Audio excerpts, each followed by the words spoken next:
রাগে লাল হয়ে নবী সাল্লাল্লাহু আলাইহি ওয়াসাল্লাম বলছেন যে ইয়া ওমর, হে ওমর, তুমি আমার সামনে তাওরাত পড়ছো? জেনে রাখো, লাউ কানা মূসা হাইয়ান, যদি মূসা আলাইহিস সালাম এখন জীবিত থাকতো।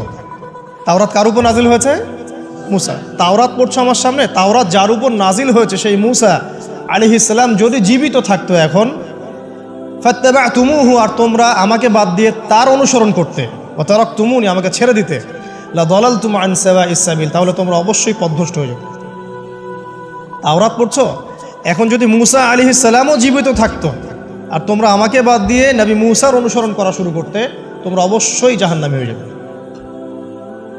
লাউ কানা মূসা হাইয়ান, যদি মূসাও জীবিত থাকতো এখন, আবার যদি জীবিত করা হয় আলাইহিস সালাম, লাত্তাবা'নি, অবশ্যই তাকে আমার অনুসরণ করতে হবে।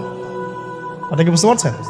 এই কারণে শেষ জামানা যখন ঈসা ইবনে মারিয়াম আসবেন, তিনি নতুন কোনো শরীয়ত নিয়ে আসবেন না। কি নিয়ে আসবেন?